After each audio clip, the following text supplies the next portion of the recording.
¿Qué tal, estimados estudiantes? Buenos días. Bueno, antes de empezar, desearles feliz año viejo y un próspero año nuevo, ¿no? ¿Y qué tan próspero va a ser? Pues vamos a iniciar con la semana 9 este año respecto al sistema nervioso y órganos de los sentidos, ¿no? El sistema sensorial. Veamos. Ya sabemos que el sistema nervioso, una de las principales características viene a ser el hecho de poder responder a cambios externos e internos, ¿ok? Pero por otro lado, una definición más sistémica es que controla e integra las funciones de los órganos y o sistemas, ¿no? ¿Listo? Acuérdate con el proceso de digestión, ¿no? Acuérdate del flujo sanguíneo. Por ejemplo, veamos, en la digestión, ¿no? Cuando una vez uno se alimenta, se va formando el bolo alimenticio luego va siendo transportado, ¿sí? A lo largo del tracto intestinal, gastrointestinal, ¿no? Va pasando por el esófago gracias a movimientos denominados como peristaltismo, ¿no? Por otro lado, luego se va a producir el jugo gástrico y el jugo pancreático. Pero te estás dando cuenta algo que tu cuerpo, el estímulo ha sido el ingreso de alimento. Entonces tu cuerpo va a comenzar a acelerar estos movimientos peristálticos para facilitar el paso del alimento. ¿Ves cómo estás respondiendo tú, en este caso, eh, el cuerpo, ¿no? Acelerando estos movimientos para que avance más el alimento. Luego tu cuerpo también, ¿cómo responde frente a este estímulo? Pues va secretando ciertas sustancias como la secretina, la gastrina, que van a mediar la producción de jugo gástrico y jugo pancreático, ¿no? ¿Te das cuenta cómo los diferentes sistemas están coordinados? ¿Te estás dando cuenta cómo el sistema de coordinación químico y nervioso controlan las funciones corporales? ¿Ok? Pero ahora, toda esta rigurosidad, toda esta complejidad fisiológica que posee el sistema nervioso, el mayor ejemplo que siempre vemos es en los mamíferos, específicamente en los humanos. Pero viene la pregunta, ¿cómo es que se dio la evolución del sistema nervioso? ¿Cómo es que se originó? ¿Cómo es que llegó a aparecer una célula altamente especializada en la generación, conducción y transmisión de un impulso de naturaleza eléctrica, ¿no? Ahora, en los animales, el único grupo que no posee de por sí un sistema nervioso son los poríferos, ¿no? Los poríferos no poseen un sistema. En realidad no poseen ningún sistema, si ustedes recuerdan, ¿no?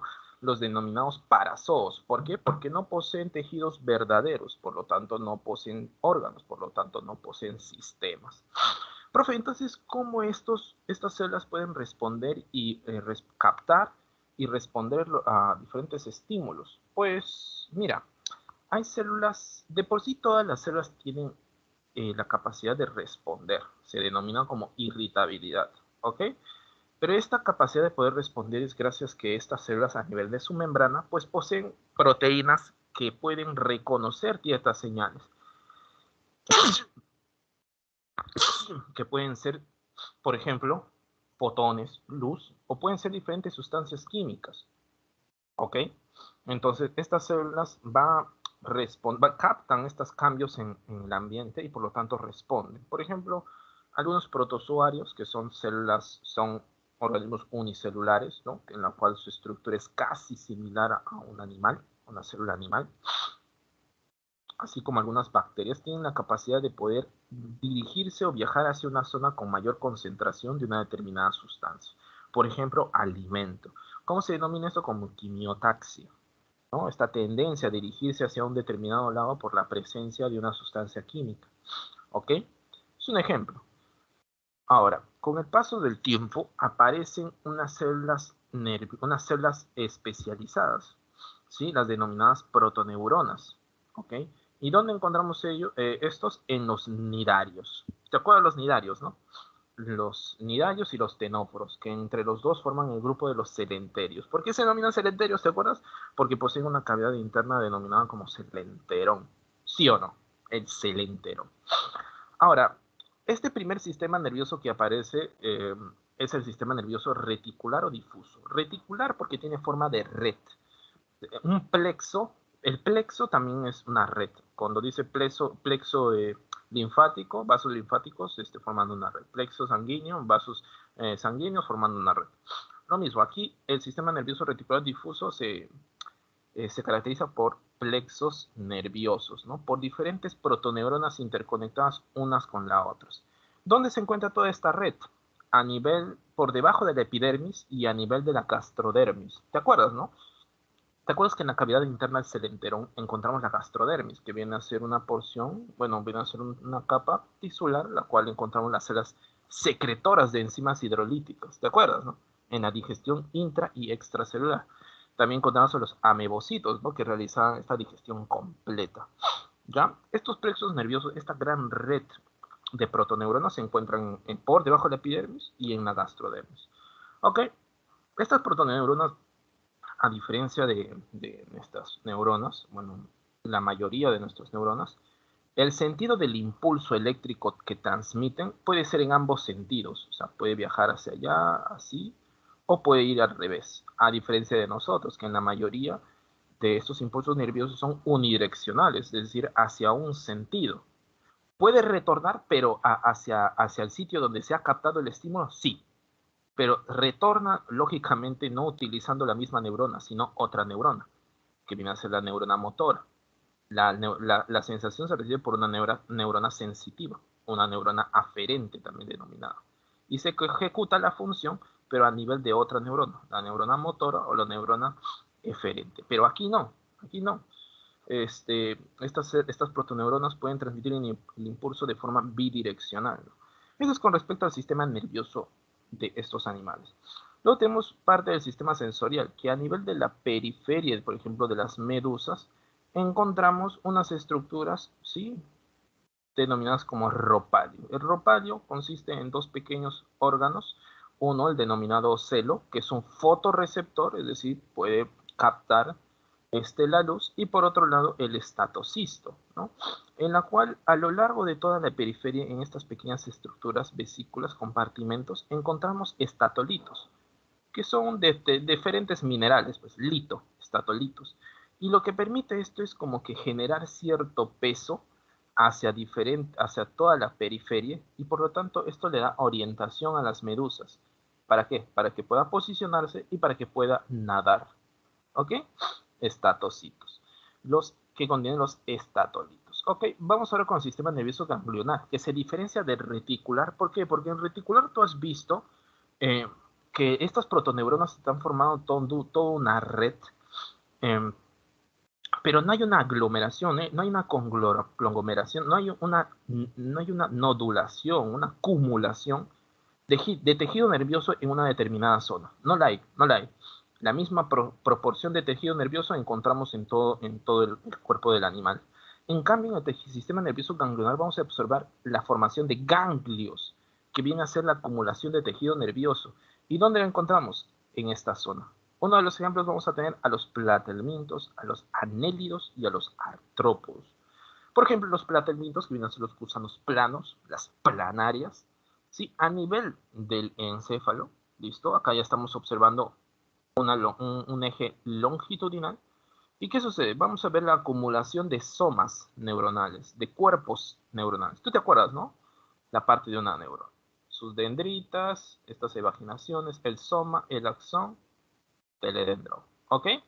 El conjunto de somas lo que va a formar son los ganglios. ¿Ok?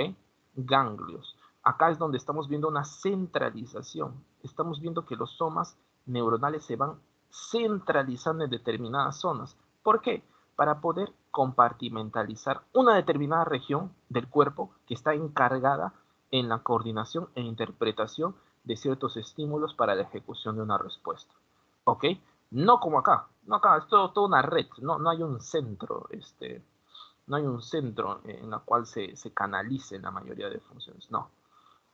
Entonces, ¿cómo se denominan estos dos ganglios? Se denominan como ganglios cefálicos, y a partir de los cuales se van a irradiar diferentes, ¿qué?, axones. Profe, ¿esto es un axón, lo que está aquí en rojito y delimitando? No, esto viene a ser cordones nerviosos, que no es una neurona, no es solo un axón, son varios axones, pero que están agrupados formando estos cordones o cuerdas nerviosas. vamos a encontrar dos cordones que son paralelos al eje longitudinal, por eso se denomina cuerda nerviosa longitudinal. Y hay otros que van como que entrelazando, atravesando, ¿no? Son cuerdas nerviosas transversales. Pero como puedes observar, esta disposición de ambos cordones, ambos tipos de cordones, forman como una escalera, ¿no? Por eso es que se dice que también es de tipo escaleriforme. Escaleriforme. Vamos a tener en los anélidos. Pero aquí algo muy importante es que vamos a estar ubicando los ganglios que se encuentran cercano a la boca, ¿no? Estos ganglios se denominan como cerebroideos, no cefálicos, cerebroideos, ¿no? Y luego vamos a encontrar un segundo ganglio, que son el ganglio por debajo de la faringe, subfaringios, ¿ok? Vamos a tener cordón nervioso subfaringio.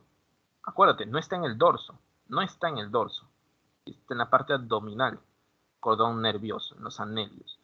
Ahora, por otro lado, también tenemos un apéndice, una prolongación, una proyección de los anélidos, una protuberancia denominada como prostomio, y está asociada, está muy cercano a la boca, pero está asociada a poseer terminaciones sensoriales que le permiten, ¿no? En este caso, poder tocar o poder sensar los diferentes ambientes en los cuales el anélido está viviendo. Luego tenemos a los artrópodos, en los cuales podemos observar ganglios también, ganglios cerebrales, pero también gran cantidad de ganglios alrededor del dorso. Así también observamos cordones nerviosos, pero que no se encuentran en la parte abdominal, sino en el dorso, cordones nerviosos dorsales.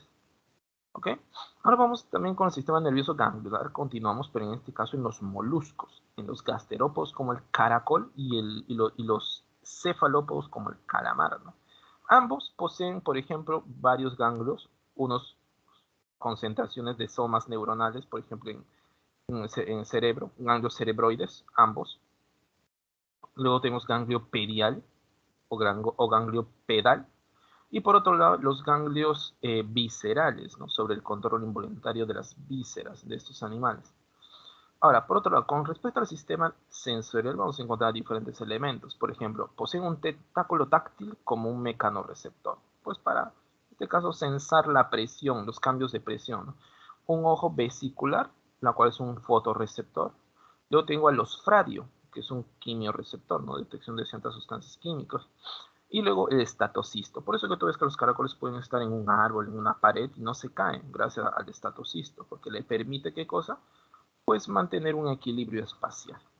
Luego tenemos un sistema nervioso radial en la cual ya se va perdiendo la centralización, ¿no? En la cual, por ejemplo, se van formando gran cantidad de nervios alrededor, ¿sí?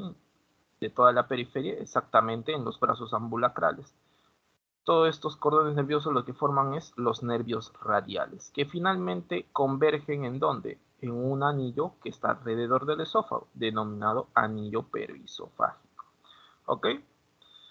Vamos con el sistema dorsal o encefálico, en la cual nuevamente, ojo, nuevamente se da la centralización. ¿Por qué? Porque hay tejido, los somas neuronales se acumulan en una determinada región, pero esta acumulación es en regiones específicas de los cuerpos. ¿Dónde? En el encéfalo. Por eso se denomina sistema nervioso encefálico. O también sistema nervioso dorsal. ¿Por qué? Porque voy a encontrar un cordón nervioso dorsal principal, único, a partir de la cual se van a estar irradiando otros cordones nerviosos que van a estar asociados a la captación de sensación, a la respuesta, ¿no? Frente a ciertos estímulos o la conexión, ¿no? Entre diferentes neuronas. ¿Ok? Ahora, el sistema nervioso dorsal vamos a ver que está dividido en encéfalo, médula espinal y también ciertos nervios que se irradian a partir del encéfalo y de la médula espinal. El encéfalo está dividido en tres partes: cerebro, cerebelo y tallo encefálico. El tallo encefálico está dividido en tres partes: el mesencéfalo, puente de Barolio y el bulbo raquídeo. Y la médula espinal, debido a que está protegida por la columna vertebral, pues hay diferentes secciones las cuales se extienden nervios y depende de su ubicación a nivel de la columna vertebral para denominarse. Por ejemplo, nervios cervicales, nervios torácicos, nervios lumbares, nervios sacras, ¿no? Y por otro, falta un último, ¿no? Que viene a ser el nervio coccígeo, pero lo vamos a ver más adelante. Entonces, el sistema nervioso invertebrado se caracteriza por tener un cordón nervioso dorsal único y hueco con pares de nervios craneales y espinales, las cuales van a donde diferentes nervios van a estar asociados a diferentes tejidos, por ejemplo, a la piel. ¿Para qué? Para detectar cambios de presión, cambios de calor, cambios de temperatura, ¿no? Como sensaciones de frío y calor, riesgo de daño tisular, ¿no? Por otro lado, va a estar diferentes nervios asociados a músculos, ligamentos, tendones, para saber cuál es la posición de los diferentes órganos. Va a haber algunos nervios que se van dirigidos hacia el ojo, hacia la boca, ¿no? Hacia la nariz. ¿Para qué? Para los sentidos de la olfacción, el gusto y la visión, ¿no? Te estás dando cuenta ahí, ¿no? Esta especie de cables que van alrededor de todo el cuerpo, ya sea para detectar un estímulo o para responder a ello. ¿Ok? Un estímulo, ¿cómo lo definen? Como cambios físicos o químicos que se producen en el medio externo o interno de una célula. No necesariamente una célula, puede ser un tejido o puede ser un órgano. ¿Listo? Respuesta. Acciones variadas que se producen como reacción a un estímulo. Acá hay un ejemplo clarito acerca del... Bueno, acá hay un esquema importante para resumir esta clase y la semana pasada, que vienen a ser los sistemas de coordinación. Acuérdate que la coordinación es una característica de los seres vivos en la cual la capacidad de respuesta, la irritabilidad, la respuesta que se genera es un proceso complicado, ¿listo? Y que tiene que ser muy bien organizado. Todo eso es la coordinación. Y vimos que hay dos tipos de coordinación, ¿no? La coordinación nerviosa y la coordinación endocrina, en la cual la endocrina es de efecto más lento, pero más duradero. En cambio, el sistema nervioso es de un efecto rápido, pero su efecto es corto, ¿no? Bueno, vemos como un estímulo, llega un estímulo, vemos órganos receptores, ¿ok? Órganos receptores van a los sistemas de coordinación, por ejemplo, el alimento ingresó. ¿Y qué hace el sistema nervioso? Dice, el sistema nervioso autónomo, el sistema nervioso visceral, dice, estos nervios controlan el movimiento de las vísceras, por lo tanto, lo que van a favorecer, ya que estoy viendo como estímulo que está ingresando alimento, pues voy a favorecer los movimientos peristálticos, ¿no? Del esófago, del estómago, del intestino. Y luego tu sistema de coordinación endocrino dice, oye, mira, ha ingresado alimento, entonces para degradarlo necesito que se sintetice jugo gástrico y jugo pancreático. Por lo tanto, estimula mediante las hormonas de gastrina, secretina. Luego, finalmente, los órganos efectores, por ejemplo, músculos, como los músculos circunferenciales, los músculos longitudinales del esófago, ¿cuál es, a ese órgano está recibiendo la respuesta? ¿Cuál es efecto? El peristaltismo. Y por otro lado, las hormonas viajan, bueno, van viajando, van viajando, van viajando, van viajando, ¿y qué estimula? Justo la secreción de qué? De jugo pancreático y jugo gástrico, ¿no? Esos son los órganos efectores. Vamos con características del sistema nervioso en vertebrados. El sistema nervioso, mira, una de las características muy importantes es el arco reflejo, que es un proceso fisiológico de tipo nervioso que es causante del acto reflejo, ¿ok? Del acto reflejo. El arco reflejo es la base biológica y el arco reflejo, en este caso, viene a ser la percepción, ¿ok? El acto reflejo. Ahora, el arco reflejo es como un mecanismo en la cual determinados estímulos van a tener una respuesta, en la cual la respuesta no es procesada, no es originada eh, directamente por el encéfalo, por ejemplo, y generalmente son eh, sucesos que pueden implicar un riesgo de daño tisular. Por ejemplo, cuando se da el estímulo rotuliano, se golpea la rótula, pues eso puede ser interpretado por tu organismo como cambios de presión que posteriormente pueden generar daño sobre la estructura ósea.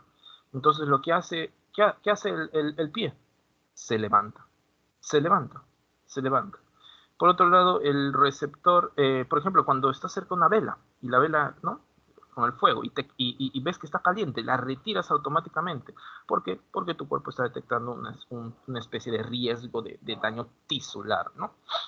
Ahora, este arco reflejo quiero que observen que cuando ocurre un estímulo, el estímulo es captado y se genera un impulso nervioso y es conducido hacia la médula espinal a través de ciertas neuronas denominadas neuronas sensitivas. Pero también tienen otro nombre, neuronas sensoriales, pero otro es las neuronas aferentes, aferentes, con A de alianza, campeón, ¿no? Ahora, vamos a ver, por otro lado, que miren, van a transportar este estímulo, un impulso nervioso, ¿no? Este estímulo está viajando como información en especie de un impulso eléctrico. Y va viajando, va viajando, va viajando, va viajando, va viajando, va viajando. Y esta información no es procesada a nivel del encéfalo, sino únicamente a nivel de la médula espinal.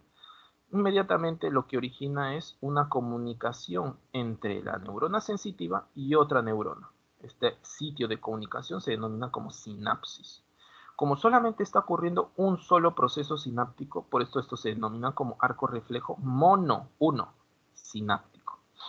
La neurona que va a estar luego dirigiéndose a un órgano efector, que puede ser un músculo, que puede ser una glándula, ¿sí? Esta neurona se denomina como neurona motora o neurona eferente. Vamos a tener otro ejemplo, pero acá el arco reflejo polisináptico, en la cual no hay solo un proceso sináptico. Miren cómo la neurona sensitiva o aferente detecta los cambios de calor, transmiten el impulso eléctrico en forma de información. Es detectado al nivel de la médula espinal, pero por parte de una célula intermedia entre la la neurona sensitiva y la neurona motora. ¿Cómo se denomina esta célula? Interneurona. Hubo un primer proceso sináptico entre interneurona y neurona sensitiva y un segundo proceso sináptico entre interneurona y la neurona motora. ¿Ok? Ocasiona que, pues en este caso, la contracción de un músculo o la secreción por parte de una glándula, ¿no? Continuamos ahora con el impulso nervioso y la sinapsis nerviosa, que este es uno de los conceptos que generan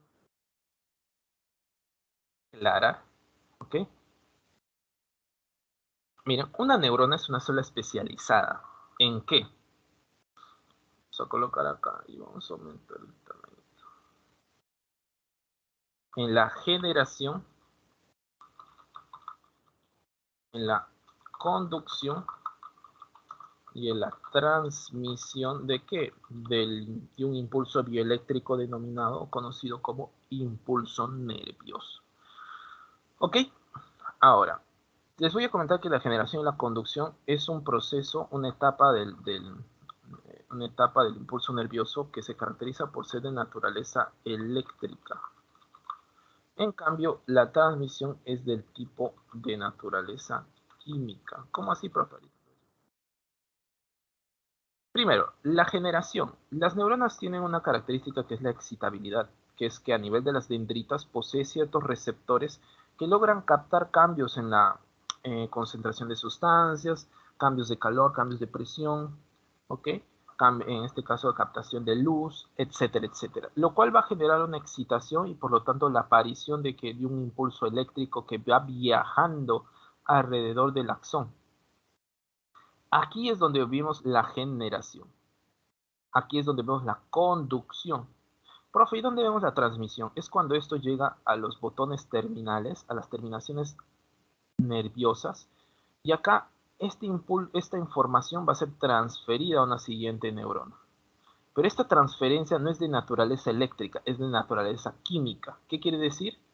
Que esta información va a ser enviada, pero por sustancias químicas denominadas neurotransmisores. Ok, listo, pero vamos primero a entender la conducción del impulso nervioso.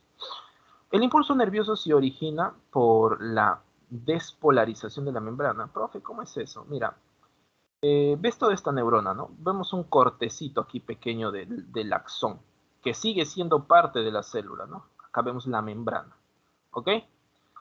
Como toda célula, posee una gradiente electroquímica, como toda. O sea, hay concentraciones de soluto afuera y concentraciones de soluto adentro. Pero hay diferentes solutos. Los más conocidos son iones de minerales, calcio, potasio, cloro, sodio, ¿ok? Ahora, estas partículas también están cargadas, por lo tanto, no solo generan una gradiente química, sino también una gradiente electroquímica. Esta concentración de iones un lado hacia otro determinan, pues, ¿no? Determinan una polaridad sobre la membrana. Una polaridad que es importante de mantener, ¿ok? De mantener porque logra estabilizar a la célula. ¿Cómo así? La cantidad de ciertos nutrientes que van a ingresar o van a salir, luego también la cantidad de agua que puede estar presente afuera y adentro. Muchos de estos procesos es determinado por la gradiente electroquímica. Ese estado de polaridad se denomina como potencial de membrana, ¿ok? Potencial de membrana, ¿no? Es esa potencialidad de la membrana. ¿Qué le da esa potencialidad a la membrana? Pues se va formando un campo electroquímico. Tú has visto, ¿no? No sé si ahorita ya has llevado esa parte en física, en la cual una partícula cargada negativa y otra partícula cargada positivamente originan un campo eléctrico, el cual no es visible, pero es cuantificable. No es visible, se tiene que dar de forma imaginaria para entender esto. Pero una partícula cargada negativa y otra positiva generan este campo eléctrico, que cuando tú colocas una partícula entre los dos, dependiendo de su naturaleza, si es positiva o negativa, va a viajar hacia un lado o hacia otro. Lo mismo es cuando observamos un campo químico, cuando vemos que hay una mayor concentración de ciertas sustancias hacia un lado y luego concentración de sustancias menores hacia otro lado. Va a haber una tendencia a que ciertas moléculas viajen de un lado hacia otro. ¿Ok? Lo mismo es aquí, es el potencial de membrana, esa gradiente electroquímica que se forma a nivel de la membrana. Ahora, como te dije, mantener esto estable está asociado a muchos procesos celulares. Lo que ocasiona en un impulso nervioso es que primero se despolariza. ¿Qué quiere decir eso? Mira, en una célula típicamente hay una alta concentración de sodio afuera de la célula, ¿ok? Y una alta concentración de potasio dentro de la célula. Lo que genera la excitación de la célula, ¿sí? Esta excitabilidad, la generación de un impulso, lo que va a generar es que haya un abrupto ingreso de sodio en la célula. Y ese abrupto en exceso de sodio en la célula está cambiando el potencial de membrana. Y la célula se da cuenta de eso y dice, no, necesito retornar a los estadios iniciales. ¿Pero cómo? Ya, pues lo más sencillo, tú dirías, pues todo ese sodio que he ingresado lo devuelvo afuera, pues. Pero no, no es así. No es así. ¿Qué estrategia usa? Pues comienza a botar iones de potasio, que también tienen tienen una carga positiva. Logra esta salida transitoria de potasio, lo que permite es devolver a la membrana su estado inicial que poseía, ¿no? A este segundo proceso se denomina como repolarización. El inicio fue la despolarización, se le está quitando esa polarización. Yo necesito que esté inicialmente su estado, entonces ¿qué se hace? Se repolariza. ¿Y cómo? Vamos a apuntarlo acá, das miedo. Primero hay un ingreso de sodio y después hay una salida de potasio. Polarización. Estos procesos de despolarización y repolarización iniciaron en el soma y viajan luego a lo largo del axón hasta que llegan hasta la porción terminal. Todo este proceso se denomina conducción ya, y el transferir esta información se denomina transmisión. ¿Ok? ¿Cómo se transmite? ¿Cómo se transmite? Ahí viene la cuestión. Y algo que, como les dije, incluso recuerdo la primera vez cuando entramos a la facultad y nos preguntaron, ¿qué es la sinapsis? Y nosotros decíamos, ¿no? Es el proceso en la cual se comunica una célula con otra mediante la secreción de neurotransmisores. Pero no es eso, no es eso. Lo que yo te he dicho ahorita, eso es la transmisión del impulso nervioso. El lugar físico donde ocurre esto se denomina sinapsis. ¿Ok? Se denomina sinapsis. Es decir, por ejemplo, ¿no? Cuando estás en el banco, ¿no? Lo que tú quieres hacer, por ejemplo, sacar dinero del banco. Vas, te acercas a una ventanilla, a ese proceso en la cual te entregan ese dinero, eso sería el impulso nervioso. Pero a la ventanilla, a ese espacio, esa ventanilla, esa especie de luna que te comunicas, eso sería la sinapsis. La sinapsis no es un proceso, es un espacio físico. La sinapsis también es conocida como una unión, es un tipo de unión intercelular, la cual media la transmisión de impulso nervioso. ¿Okay? ¿Cómo se origina este impulso nervioso? Acuérdate que la transmisión es de naturaleza química, ya no eléctrica.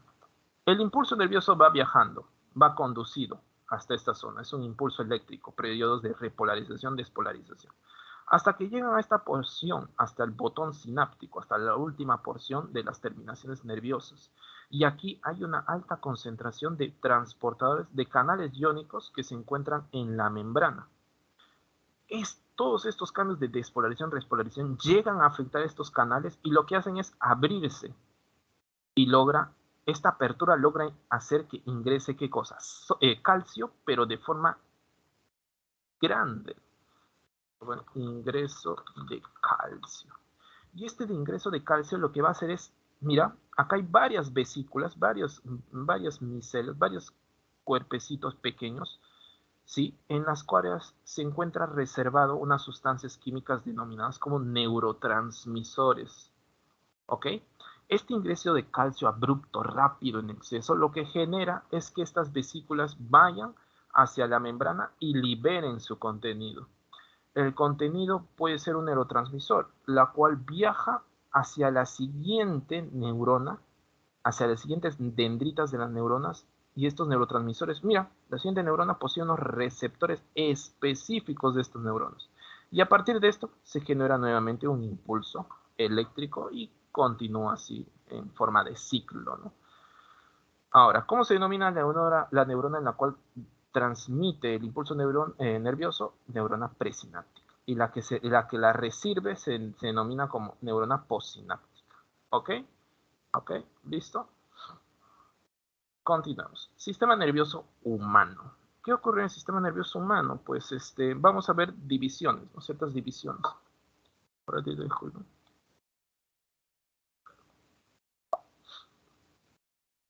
El sistema nervioso humano puede ser clasificado desde dos puntos de vista. Uno del punto de vista anatómico y otro punto de vista fisiológico, ¿no? O funcional.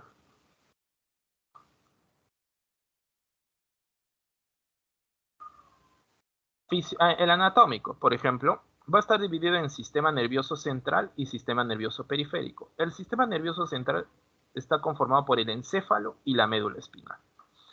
El sistema nervioso periférico no está... ¿Por quién está conformado? Por nervios. ¿Cómo que nervios, profe? Acá están mal, nerviosos, nervios. Te comento lo siguiente, ¿ya?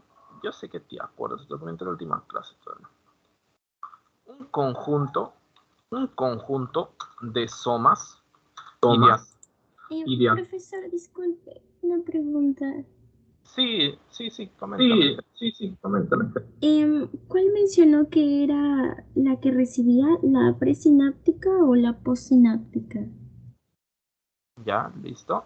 Ya, la que recibe, vamos a colocar la imagen anterior, ¿sí? Mejor utilizamos esta imagen de acá. La célula que recibe la señal es la denominada postsináptica y la cual origina o transmite la señal es la célula presináptica. ¿Cómo te acuerdas? Porque yo recuerdo también que muchos se confundían porque decían postsináptica y a veces decían que era esta. ¿Por qué? Porque de esta se originaba, ¿qué cosa? El impulso. Y esta región es la parte posterior de la neurona. Por eso se confundían muchos. Decían, esta es la región, la célula postsináptica. Y decían, pero mire, esta es la región anterior de esta neurona. Este debe ser la célula presináptica. Pero no. Acuérdate que yo les dije que este espacio, esta región donde se da el impulso, donde se transmite el impulso nervioso, se denomina como sinapsis. Si tú dices que esta región es la sinapsis y el impulso es en este sentido, la transmisión es en este sentido, tú puedes decir, ¿qué está antes de la sinapsis? Esta célula presináptica. Esta célula está después de esta región. Célula postsináptica. ¿Listo?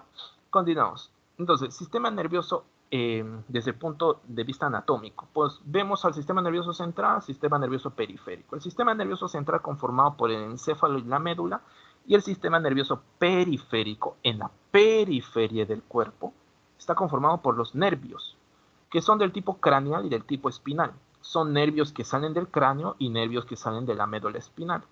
¿Ok? Pero ¿por qué se denominan nervios? Te voy a comentar acá. Yo les había comentado justo la clase pasada. Entonces, Una neurona se compone de qué? Predominantemente de su soma o de su cuerpo celular y el axón, ¿ok? Pero dependiendo en la cual se ubique, si hay un conjunto, una agrupación de somas o una agrupación de axones, tiene su nombre. Cuando estos son ubicados en el sistema nervioso central, un conjunto de somas se denomina como sustancia gris. Y axones se denomina como sustancia blanca. Y cuando hablamos de sistema nervioso periférico, al conjunto de somas se denomina como ganglio. Y al conjunto de axones se denomina como nervio. No sé si bien recuerdo, pero acá, por ejemplo, sustancia gris también se puede decir como núcleo. ¿Ok? Y en sustancia blanca también se puede decir como haz o fascículo. ¿Te acuerdas, no? ¿Te acuerdas cuando te había comentado el hipotálamo? ¿Te acuerdas cuando te comenté del nervio, ¿cómo se llama? Del núcleo supraóptico, el núcleo paraventricular. ¿Te acuerdas que a partir de esto se sintetiza oxitocina y la hormona antidiurética? ¿Te acuerdas? ¿Te acuerdas que son sintetizadas a partir de células neuronales? ¿Te acuerdas que están ubicadas dónde? En el hipotálamo, y el hipotálamo es parte del sistema nervioso central. Y por esa razón este conjunto de somas se denomina como núcleo paraventricular, porque está a ambos lados de los ventrículos del cerebro, y supraóptico, porque está por encima del nervio óptico, ¿vale? Por eso se denominan núcleos. Otro ejemplo es, que recuerdo, por ejemplo, creo que a nivel del corazón, no, del corazón no, pero vamos a encontrar el fascículo de Is o el haz de Is. Ya, vamos a dar un ejemplo un poquito más adelante. Pero acá recuerden, ¿no? Lo más importante acá, acuérdense, el sistema nervioso central, un conjunto de somas es sustancia gris y el conjunto de axones, sustancia blanca. ¿Ok? Para que te des cuenta. Por eso cuando yo te hablo de ganglio, tú ya sabes que es sistema nervioso periférico. Si yo te hablo de nervio, tú ya sabes que es sistema nervioso periférico. ¿Ok? Estos nervios salen del encéfalo y salen de la médula. ¿Y van hacia dónde? Hacia alrededor de todo el cuerpo. ¿Para qué? Para una determinada función. Y si hablamos de función, ahora sí tenemos que ver la clasificación fisiológica del sistema nervioso. Puede estar dividido en sistema nervioso somático y sistema nervioso visceral, o también denominado, apunta por favor, autónomo. Autónomo. Ahora, miren, el sistema nervioso somático se caracteriza porque controla funciones conscientes, ¿no? Voluntarias, como cuáles. Vamos a ver que hay nervios que van dirigidos hacia la piel, hacia el músculo esquelético. Tú cuando haces la locomoción, cuando te mueves de un lado a otro, te desplazas de un lado a otro, implica periodos de relajación y contracción de los músculos. Pero tú lo haces de forma voluntaria. Sistema nervioso somático. ¿Ok? Luego tenemos el sistema nervioso visceral o autónomo, la cual está asociado más que todo a funciones controladas de forma involuntaria, ¿no? Por ejemplo, hacia dónde estos nervios van a estar conectados, estos cables van a estar conectados, pues hacia el músculo liso, porque yo te pregunto, ¿tú logras de forma voluntaria que el alimento pase a través de tu esófago, de tu estómago? No, el peristaltismo es algo autónomo, algo inconsciente, lo realiza. Entonces aquí, ¿quién estaría controlando el sistema nervioso visceral o autónomo? El miocardio, lo mismo, el corazón. ¿Tú controlas tu ritmo cardíaco? No, de forma autónoma. Entonces el sistema nervioso visceral extiende nervios espinales hacia el miocardio. O las glándulas también. Tú cuando consumes un alimento, ¿tú qué dices? Voy a secretar tiroxina, hormonas tiroideas. No, se da de forma autónoma. Ahora, dependiendo de ciertas condiciones, vamos a estar observando que se puede activar sistemas que dividen al sistema autónomo, el sistema parasimpático o el sistema simpático. Si es que hay un estado de alerta o un estado de reposo, ¿no? Vamos a ver eso un poquito más adelante. Antes de iniciar en las funciones de cada uno de los órganos, vamos a ver cómo es la embriología, cómo es que se va desarrollando los órganos del sistema nervioso. Para esto creo que todavía este tema no se ha tocado, pero bueno, aprovechando el tiempo, de forma resumida, ¿ya? Una vez que lastimosamente te crearon, ¿no? Es producto de qué? De la fusión de un ovocito secundario, ¿no? Con un espermatozoide, formando ¿qué cosa? Un cigoto o huevo. El cigoto huevo se caracteriza porque es una célula muy grande, ¿ya? Una vez que se va formando este cigoto, se implanta, ¿sí? Se implanta una terminal región del útero, ¿ok? Esta célula va a comenzar a dividirse. Se divide, no crece, ¿ah? Porque ya es grande, ya, pero se divide en células muy pequeñitas. Se divide, y todas las células son igualitas entre sí. Hasta formar varias, toda una esfera, ¿no? Una esfera casi perfecta, pero compuesta de varias células. A toda esta estructura se denomina como mórula, ¿ok? Mórula. Así tú inicias. Este fue tu vida. Pasan los días y las diferentes células de acá van comenzando algunas a diferenciarse unas de otras. Unas células se van ubicando por acá. Ya no viene a ser una esfera compacta, viene a ser una esfera hueca. Por aquí se van pasando unas células y otras células se van por acá. Ya todas las células no son iguales. Una población son iguales entre sí por su tamaño y por ciertas características morfológicas. Otras células son iguales entre sí, pero se difieren de estas. Luego aparece otro grupo de células y va formando lo que son las tres capas germinativas o capas germinales, que son el mesodermo, ectodermo y endodermo. Y ahora esta especie de esfera que se denomina como blástula, ¿sí?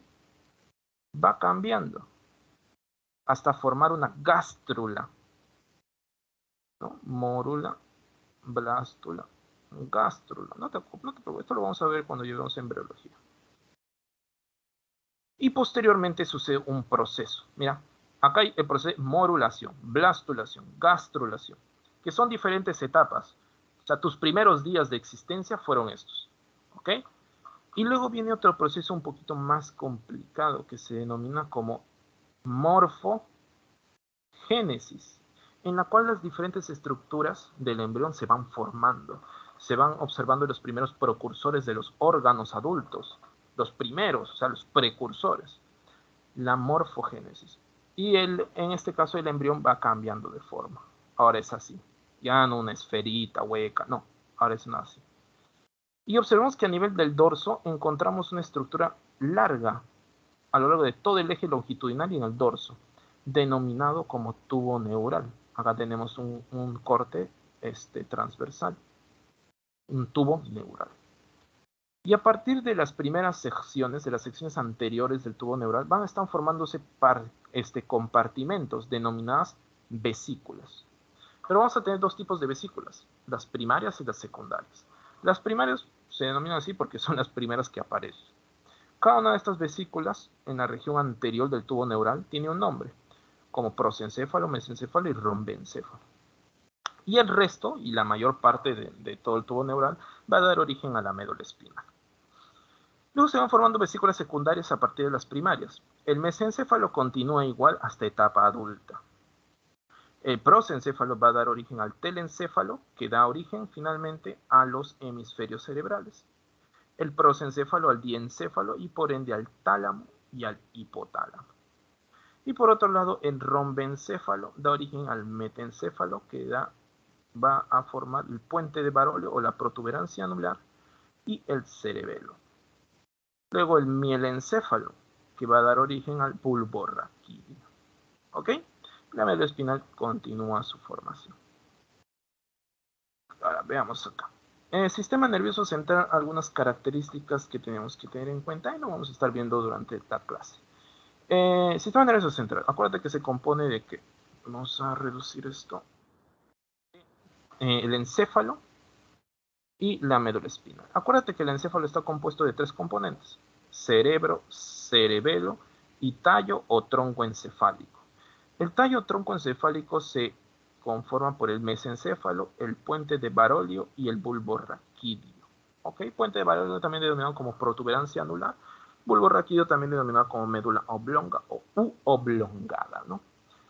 Por otro lado, vamos a tener en cuenta otras partes, en este caso del encéfalo, como viene a ser la glándula pineal o la epífisis, luego la hipófisis o la glándula pituitaria, ¿no?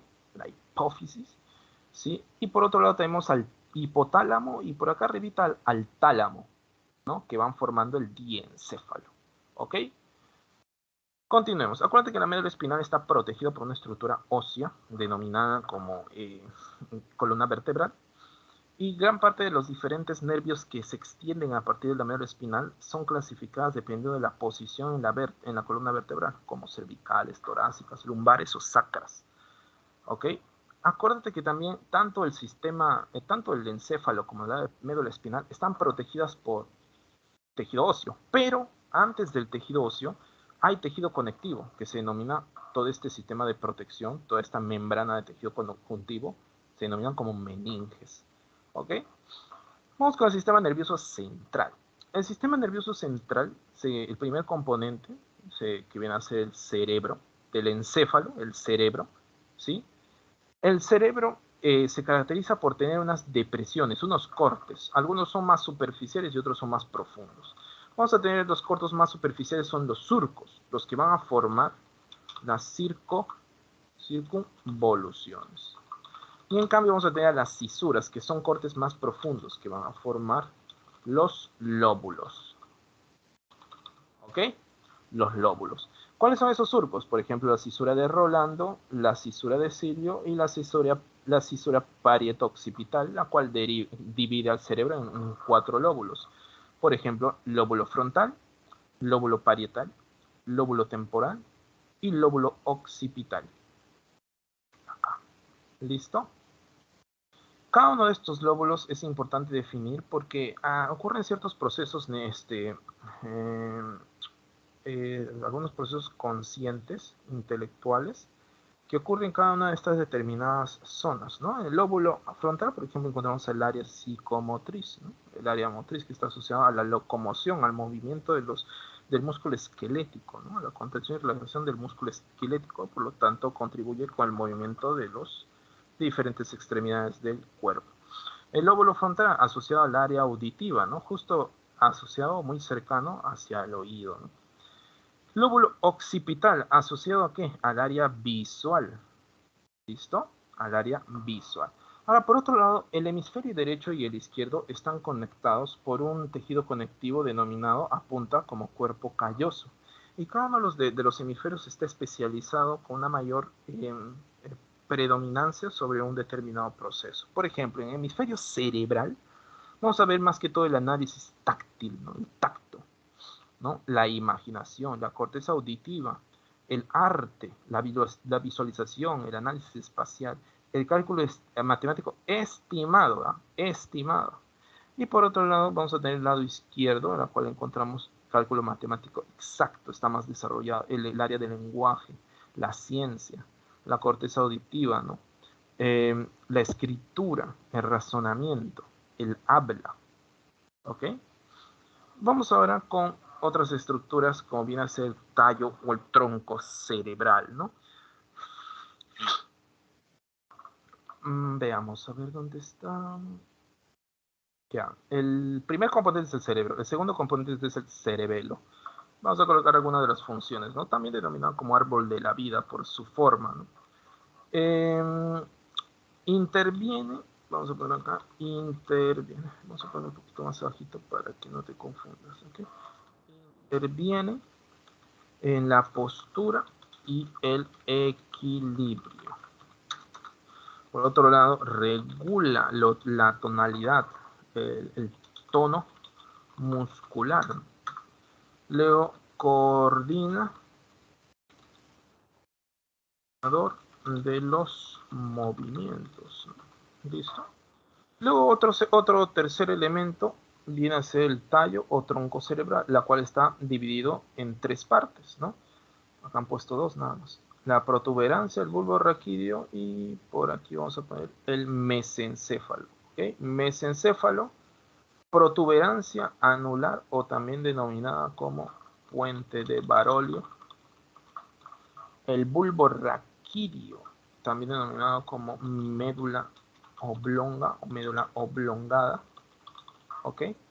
Vamos a colocar algunas de las funciones, ¿no? Las principales, ¿no? Por ejemplo, el mesencéfalo, ¿sí? Vamos a tener que regula, ¿no? Regula reflejos visuales y auditivos, ¿no? Luego tenemos a la protuberancia anular, ¿no? Viene a ser el centro nervioso, ¿sí?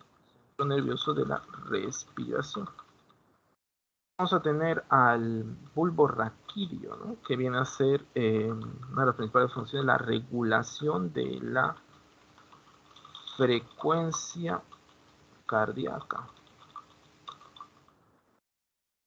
frecuencia respiratoria. Además está asociado a los reflejos de defensa, ¿no? Por ejemplo, cuando te vas a atorar, ¿no? El vómito, por ejemplo, ¿no? Reflejos de defensa. Ahora, por otro lado, hay otros elementos que vienen a ser el diencéfalo. El diencéfalo está conformado, diencéfalo está conformado por el tálamo y el hipotálamo. ¿Cuáles son las funciones acá? Vamos a tener al tálamo, ¿no? Que viene a ser como una vía de una vía nerviosa que va a conectar, ¿no? a las dos partes del cerebro, ¿ok? A los dos hemisferios. Y por otro lado tenemos al hipotálamo, ¿no? Que ustedes ya han visto cuáles son las funciones, ¿no? Pero más que todo desde el sistema endocrino, que viene a ser la regulación de la hipófisis, ¿no? Pero si vemos desde el punto de vista de nervioso, ¿sí? Regula, pero ¿qué cosa? Las emociones, ¿no? Por ejemplo, el temor, la ira, la conducta sexual también, ¿ok? Vamos ahora con la médula espinal. ¿Hay alguna pregunta? Vamos a ver con la médula espinal. Ya saben que la médula espinal viene a ser, en este caso, una parte del sistema nervioso central, ¿ok? En la cual vamos a encontrar no solamente somas, sino también axones, ¿no? Y a diferencia del cerebro, mira, en el cerebro encontramos sustancia gris y sustancia blanca, pero la sustancia gris se encuentra más que todo en la periferia. En cambio, la sustancia blanca se encuentra en el centro. Apunta, por favor, ya, porque esa ha sido una de las preguntas también frecuentemente consultadas. En cambio, en la médula espinal es al revés. La sustancia gris, que quiere decir el conjunto de axones, ¿sí? Se encuentra con mayor predominancia afuera. En cambio, en el centro se encuentra más que todo la sustancia gris, conjunto de diferentes somas. Vemos un orificio también acá en la médula espinal. Acuérdate que la médula espinal es protegida por la meninges, tejido conjuntivo, y estructura ósea, la columna vertebral, tejido óseo. Pero también posee un conducto interno denominado conducto ependimario o el epéndimo, ¿no? La cual es revestido por las células ependimarias. ¿Te acuerdas, no? Cuando viste histología. Estas células ependimarias se caracterizan por formar justo el epéndimo. ¿Y para qué? Para poder almacenar ahí el líquido cefalorraquídeo. El líquido cefalorraquídeo está por seguir estudiando, pero algunas de las funciones que serán atribuidas, por ejemplo, mantener nutrido al sistema nervioso central. Y por otro lado también amortiguar golpes, ¿no? Porque como es líquido, también permite que cualquier desdoblamiento, flexión de la columna, pues esta vibración, estos movimientos, estas fricciones, pues sean amortiguadas, atenuadas por los líquidos que los van bañando tanto la médula como el encéfalo. ¿Ok? Listo. Acá. Algo característico de la médula espinal es que a partir de estas que se extienden o que llegan diferentes nervios. ¿Nervios de qué tipo? Nervios espinales. ¿Ok? Nervios espinales. Mira, por ejemplo, acá observas, ¿no? Acá dice ganglio. Ganglio espinal, que quiere decir que son somas. Pero todos sus axones de los diferentes somas, ¿qué van formando? Un nervio espinal. ¿Esto qué quiere decir? Esto es sistema nervioso periférico. La médula es sistema nervioso central. Los diferentes neuronas que se extienden de acá son parte del sistema nervioso periférico. ¿Ok? Listo. Continuemos. Entonces, el sistema nervioso periférico se compone de 12 nervios craneales y 31 nervios raquídeos. ¿Cuántos sensitivos hay? 3 de los craneales, en este caso 5 motores y 4 mixtos, ¿no? Como sensitivos o motores pueden participar. Ahora, cada uno de estos nervios craneales están asociados a una determinada función. Por ejemplo, sensitivos, el 1, el 2 y el 8, ¿no? Estatoacústico, el nervio olfatorio asociado con la olfacción, nervio óptico con la visión, el nervio estatoacústico con la audición y el equilibrio. Por otro lado, tenemos motores, ¿no? Gran parte de los nervios enfocados en movimientos del ojo, por ejemplo, nervio motor ocular, nervio patético, movimiento del ojo. El trigémino, el cual es mixto, ¿no? Puede, sensaciones de la piel, la masticación, etcétera, etcétera. Por favor, les sugiero estar practicando todos estos nervios craneales, pero por favor no se lo aprendan, ¿no? Diciendo, a ver, nervio olfatorio sensitivo, se ocupa de la olfacción. Nervio óptico sensitivo, dice, no, yo les recomiendo que una forma de las más que todo poder repasar esto es que en Internet hay una gran cantidad de preguntas. Entonces, siempre repasen con preguntas, no repasen con una lectura directa, ¿ok? Continuemos. Nervios raquídeos, hay 31. 8 cervicales, 12 dorsales, ¿sí? Algunos también denominados como torácicos, 5 lumbares, 5 sacras y un nervio, no estoy hablando de un par, un nervio coxígeo, a nivel de la coxis, ¿ok? Veamos, ahora el sistema nervioso simpático y parasimpático. Simpático más que todo asociados a estados de alerta, ¿no? Y el parasimpático estados de reposo. Por eso es que en el simpático, cuando se activa, vamos a encontrar manifestaciones como la dilatación de la pupila, disminución de la producción de saliva, dilatación de bronquios, aumento de la frecuencia cardíaca y también la respiratoria. Como está en un periodo de alerta, pues no, tú no quieres destinar tu energía a la digestión de los alimentos, por lo tanto se da una inhibición de la actividad de los órganos digestivos, inhibición de la actividad del páncreas, inhibición de la vesícula biliar, ¿no? Estimula la producción de adrenalina en la médula suprarrenal, que acuérdate que uno de los efectos es la incremento de la frecuencia cardíaca, del ritmo cardíaco, ¿no? De la frecuencia respiratoria, de la dilatación de los vasos sanguíneos, etcétera, etcétera, etcétera, ¿no? Relajación de la vejiga urinaria, estimulación del orgasmo, por ejemplo. En cambio, cuando estás en reposo, ¿qué hay? ¿No? Inicialmente va a comenzar con la estimulación de la erección, contracción de la vejiga urinaria, va a haber una estimulación de la actividad de los órganos digestivos porque estás priorizando ello, pues, ¿no? Estás en una etapa de reposo. Contracción de la pupila, incremento de la producción de saliva, reducción de la frecuencia cardíaca y contracción de los bronquios, ¿no?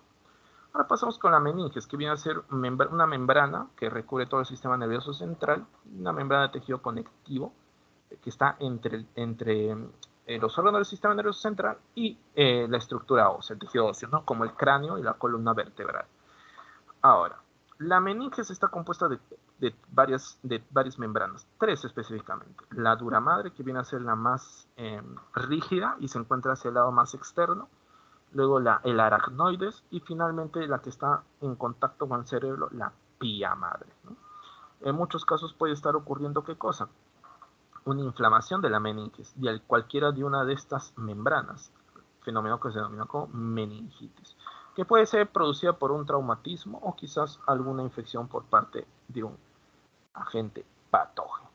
Ahora vamos con sistemas del sensorial, órgano de los sentidos, que se pueda captar una sensación ya sea del tipo de cambios de calor, de temperatura, de presión, de la detección de luz, la detección de ciertas sustancias químicas, es gracias a la presencia de receptores, ¿no?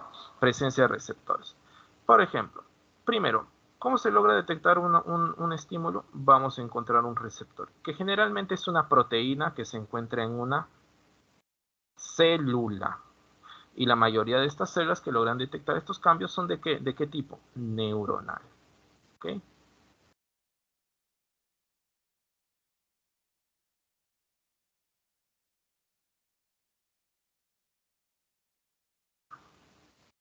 Acá está el soma, el axón y sus terminaciones nerviosas. A nivel de las terminaciones nerviosas, si hacemos un zoom, encontramos que aquí, a nivel de la membrana, hay un receptor que logra detectar ciertos cambios, que pueden ser de luz, de temperatura, presión, sustancias químicas con abundancia, etcétera, etcétera, que luego genera un impulso nervioso que se interpreta como una información, ¿no? Pero hay diferentes receptores. Mira, la diferencia entre los diferentes receptores no solamente es a nivel de esta proteína, sino a nivel de la célula. Hay células que dependiendo del tipo de sensación, pues están agrupadas con otras neuronas de una forma determinada que producen o conforman una estructura compleja, especializada. Y eso lo vamos a ver a nivel de la piel, por ejemplo. Pero algunos de los receptores, para resumir esto, vamos a encontrar los mecanorreceptores, cambios en la presión, fotorreceptores, cambios en la luz, quimiorreceptores, cambios por sustancias químicas, termorreceptores, cambios en la temperatura, nociceptores relacionados al dolor. ¿Ok? ¿Listo? Sentido del tacto ahora. Vamos a ver acá. En la piel se compone de dos capas, ¿ok? Una primera capa, una capa epitelial, que viene a ser la epidermis, una capa de tejido conjuntivo que está debajo de la epidermis, que viene a ser la dermis, y luego vamos a tener tejido, la hipodermis, que no forma parte de la piel, y se caracteriza por poseer tejido adiposo. Solo esto es piel, ¿ok? Solo esto es piel. Esto es de tipo epitelial, y esto es de tipo conectivo conjuntivo, ¿ok?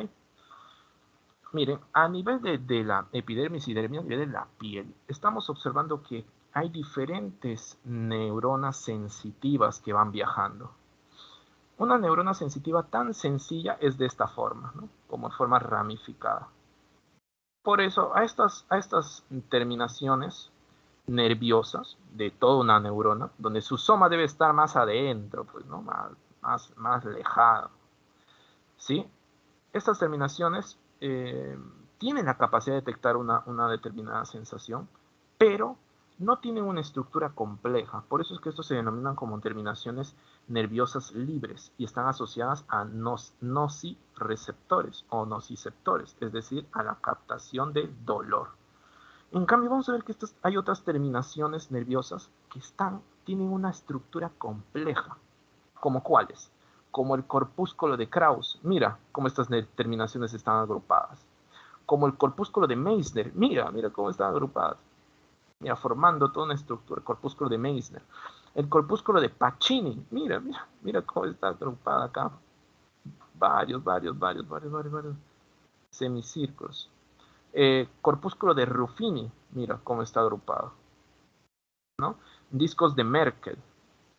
Discos de Merkel, Ruffini, Pacini, Meissner, todos estos ¿de qué tipo son? Mecanorreceptores. El corpúsculo de Krauss es un termorreceptor. Y ojo, estos no son los únicos receptores a nivel de la piel, hay muchos más todavía, asociados a la detección de frío, de calor, por encima de los 52 grados Celsius, por encima de los 42 grados Celsius, etcétera, etcétera, etcétera.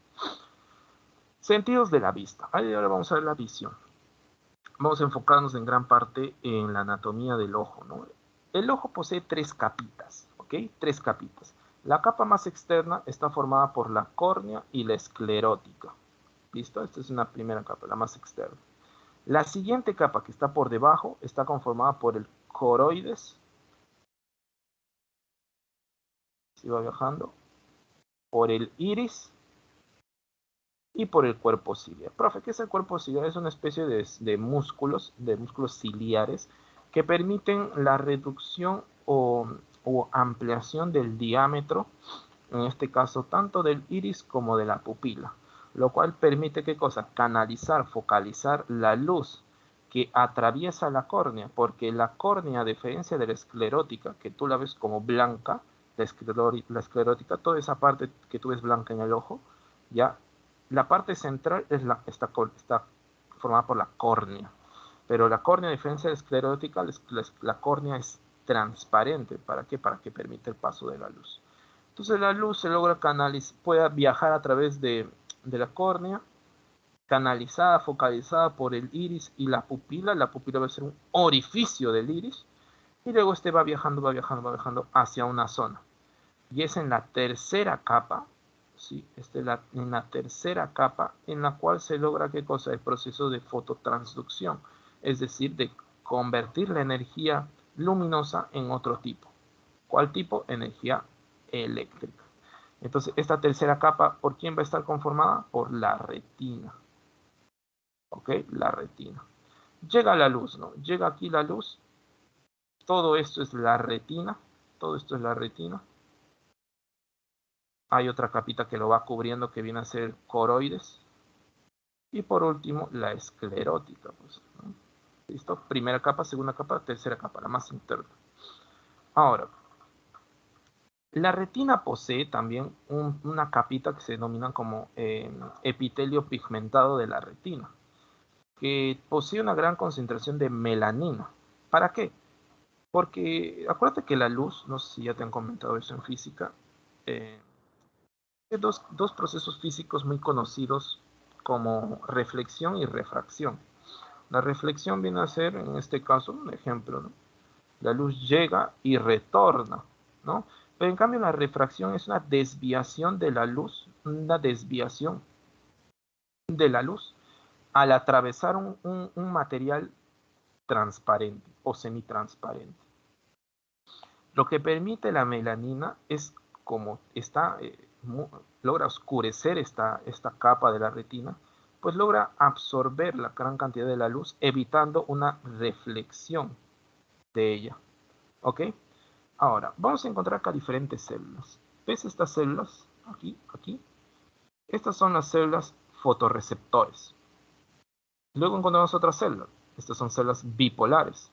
Y acá encontramos otras células, las células ganglionares. Las más importantes son estas, porque a partir de estas tienen contacto con el estímulo que llega acá, transmiten parte del impulso nervioso a las células bipolares a las células ganglionares, y las células ganglionares pues transmiten el impulso nervioso, conducen el impulso nervioso, todas estas células ganglionares a nivel de sus axones.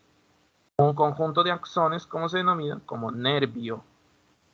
Y este nervio es muy conocido como el nervio óptico. ¿Listo?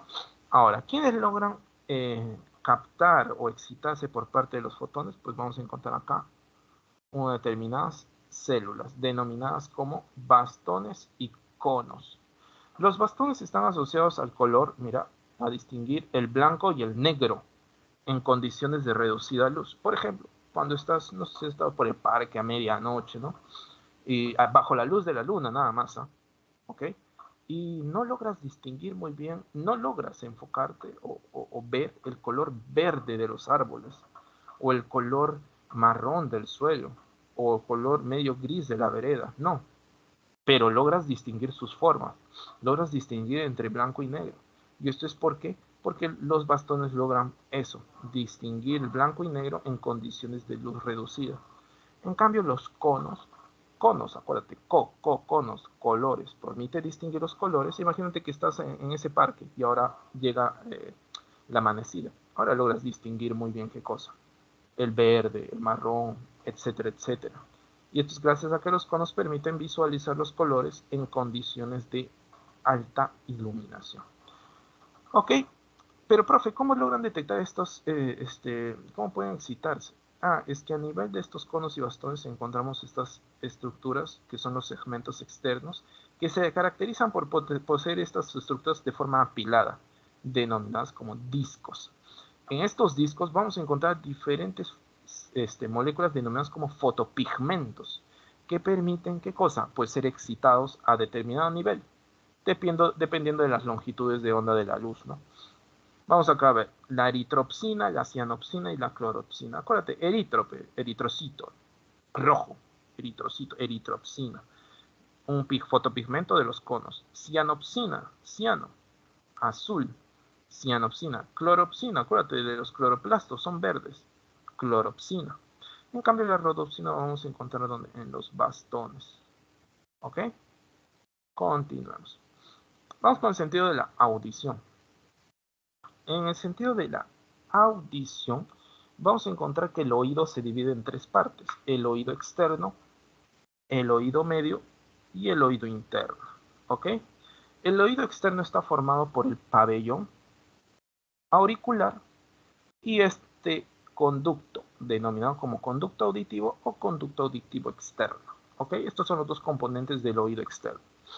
Profe, ya, pero el pabellón de la oreja tiene una importancia en la audición, claro. ¿Tú crees que esta forma es desde la nada? ¿Forma para que tu amigo te haga callampa? No, no, no, no. Nada, para que tu mamá te jale la oreja. No, no, no es para eso.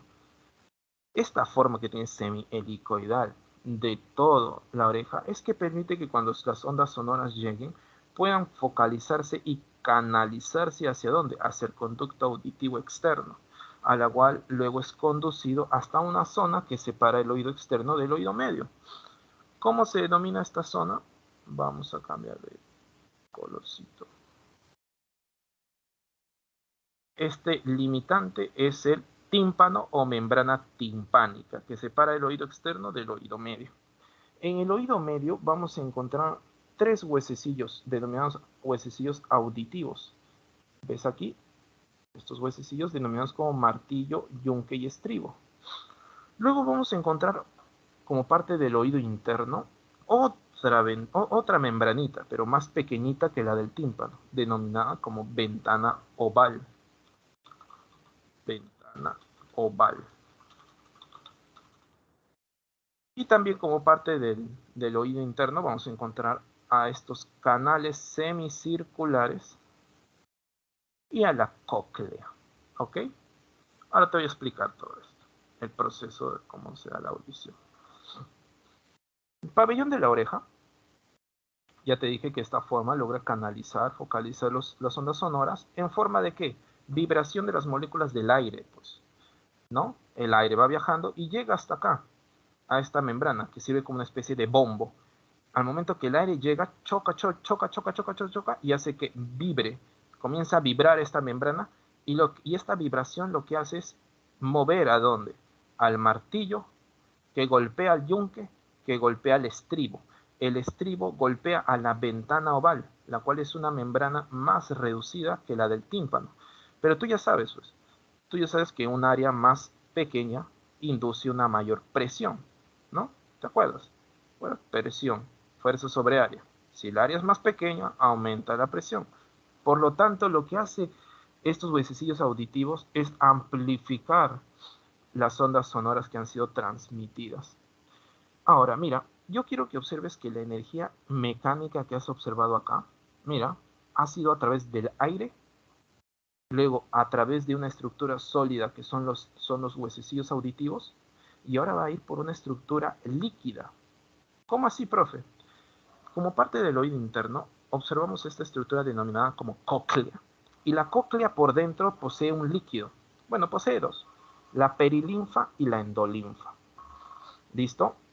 Ok, la perilinfa tiene una consistencia un poquito más similar al líquido cefalorraquídeo y la endolinfa tiene más que todo una apariencia similar al líquido intersticial de cualquier tejido. Ok, lo que hace es que la ventana oval que recibe toda esa energía mecánica producto de los golpes sucesivos de los huesecillos auditivos, esa energía mecánica lo transfiere. ¿Pero hacia dónde? No a algo sólido, como son los huesecillos, tampoco a aire, sino a un líquido. ¿A cuál? Al endolinfa. Este endolinfa, ¿qué sucede? Por dentro del canal de la cóclea, vamos a ver esto. Esta es una cóclea, mira, en forma de ¿qué? De un armazón, ¿no? De crustáceo. ¿Ok? ¿Y qué sucede? Por dentro, observamos esto, bajo un microscopio potente, potentísimo, un microscopio electrónico, ¿no? Y observamos estas estructuras. Estas estructuras que están en blanquecito son cilios. ¿Tú te acuerdas qué son los cilios? Son proyecciones, son prolongaciones de la célula en forma de pelos pequeñitos. ¿Ves, no? Todos estos cilios. Estos cilios derivan de qué? De células. Pues estos son cilios de células, proyecciones del citoplasma de las células. ¿Cómo se denomina, por lo tanto, esta célula? Célula ciliada. ¿Ok? Es una célula ciliada.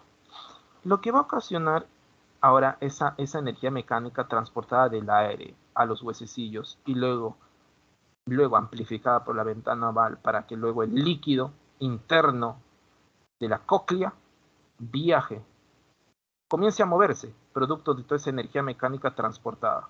Pero toda esta energía mecánica, dependiendo de la intensidad de las ondas sonoras, esto puede ser que se mueva mucho o que se mueva poco.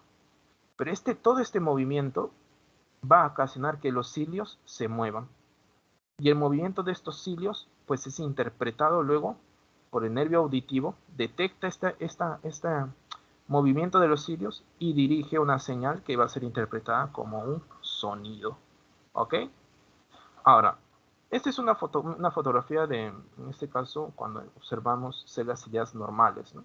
Una cantidad suficiente de estas y la presencia de cilios correctamente. En cambio, algunas patologías en las cuales son producidas por traumatismo sonoro, por ejemplo, hay una muerte por parte de las células ciliadas y nos quedamos con algunas, por lo tanto la captación de sonido se ve más reducida. Otra cosa importante, los conductos semicirculares tienen esta forma.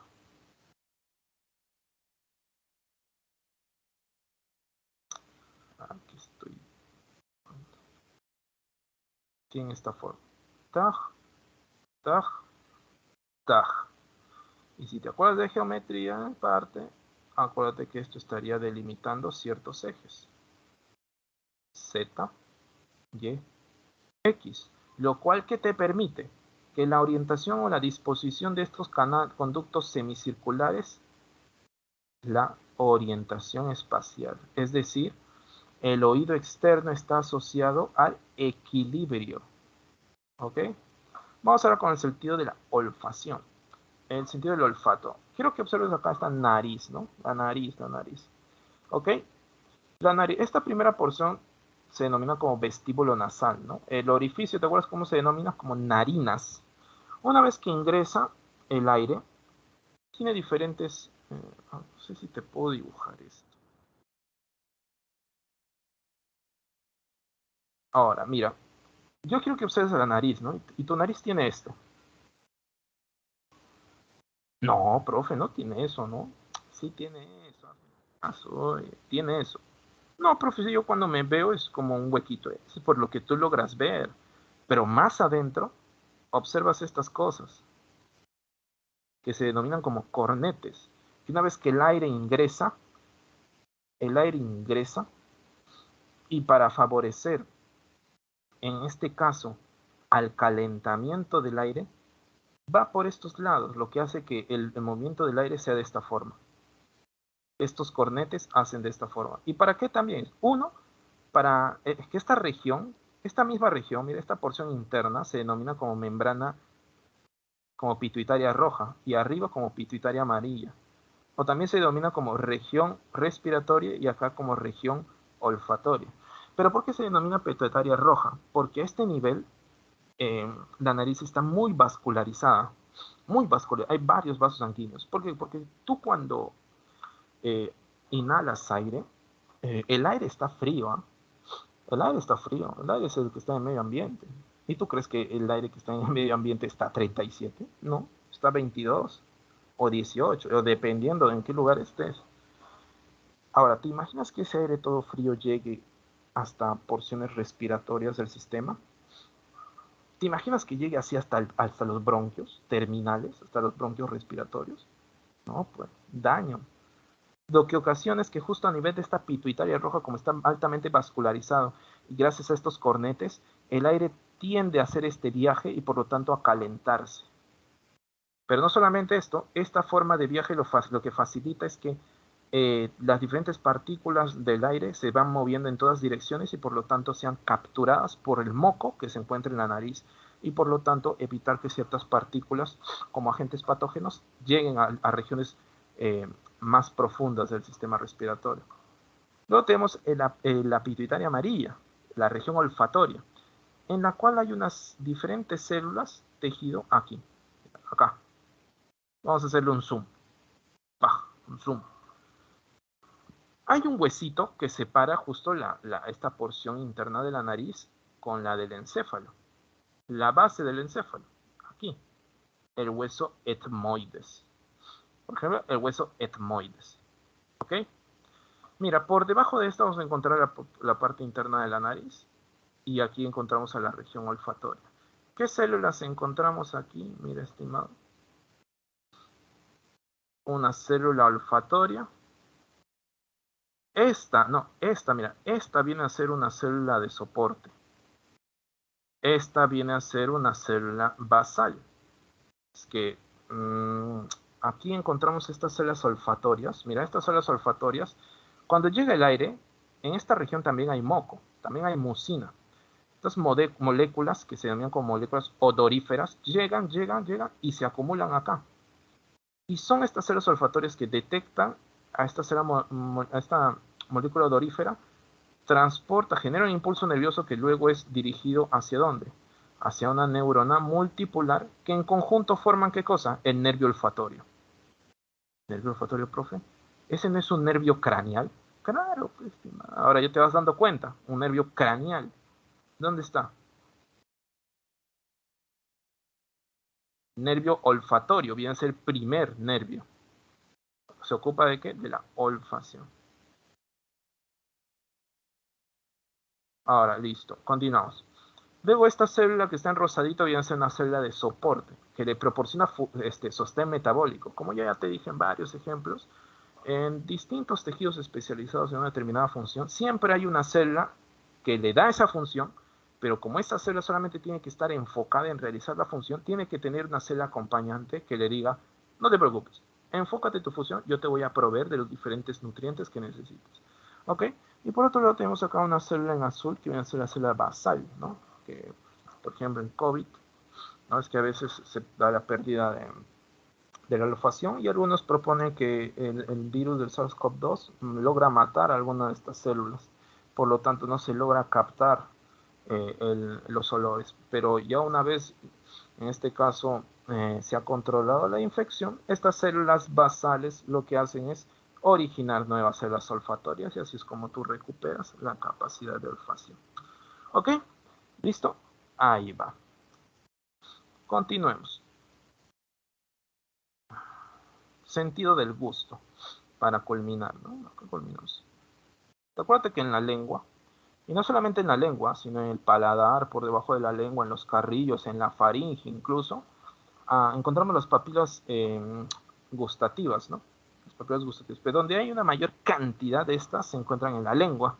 Y acuérdate que en la lengua encontramos 4 tipos de papilas. Las papilas fungiformes, las papilas circunvaladas, y las papilas foliadas, y las papilas filiformes. Acuérdate que las circunvaladas también se denominan como caliciformes, ¿no? ¿Ok? Ahora, acuérdate que de las 4 yo ya te había indicado, ¿no?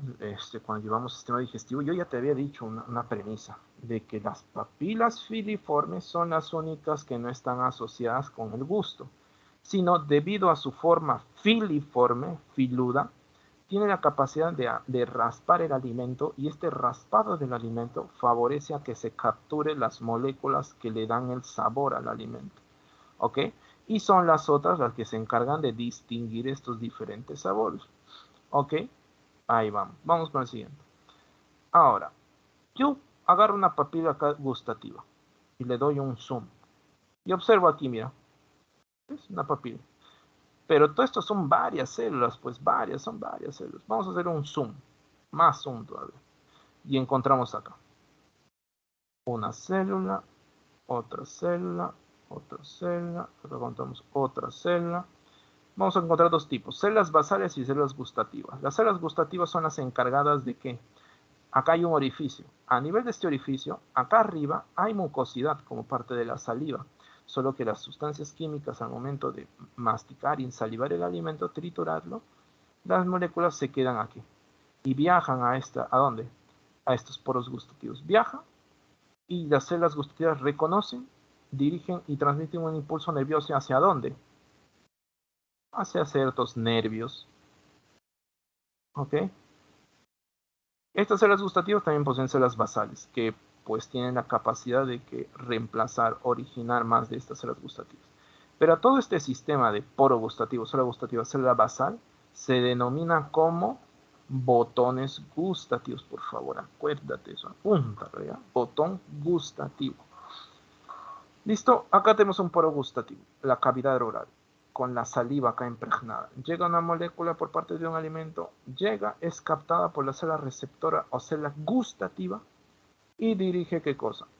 Un determinado pulso nervioso hacia un nervio aferente, un nervio sensitivo. ¿Por qué? Porque acuérdate que es sensitivo, no puede ser motor o eferente, es sensitivo, es aferente, porque está captando una sensación. ¿Ok? La disposición de estas diferentes papilas a lo largo de la lengua determinan zonas de gusto. Por ejemplo, la más posterior, amargo, las laterales posteriores, ácido, las laterales anteriores, salado, la anterior, dulce, y la del centro, el umami, ¿no? 5 sabores que pueden ser distinguidos. ¿Ok? Aquí es donde culminamos. ¿Tienen alguna consulta antes de pasar las preguntas? ¿Tienen alguna consulta? No, ¿no?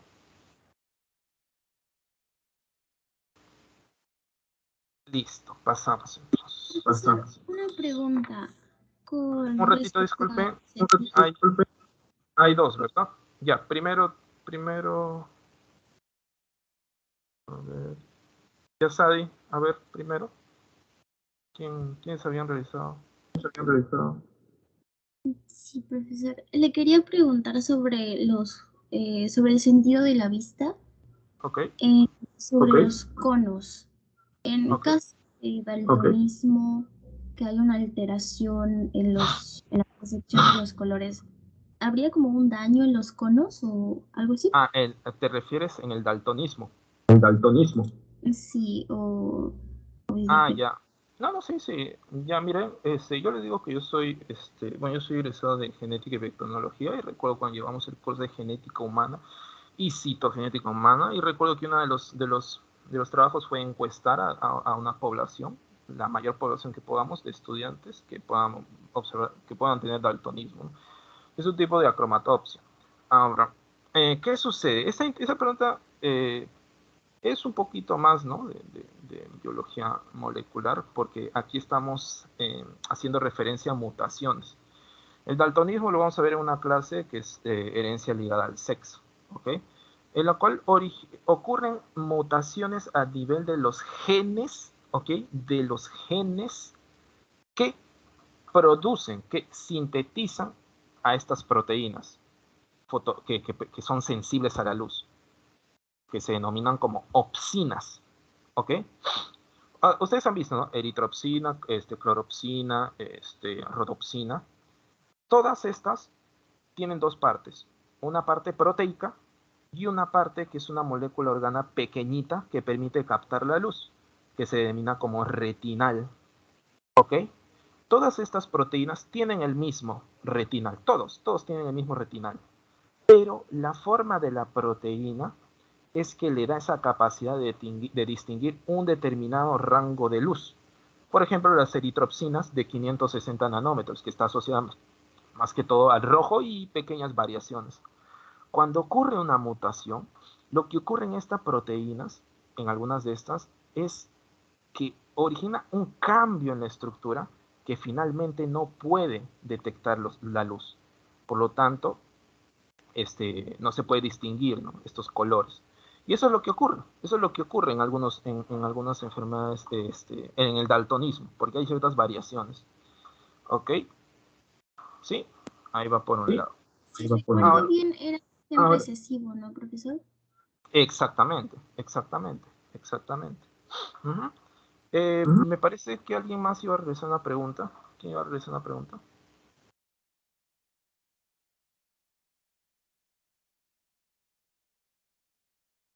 Mm, ¿Alguien más? No.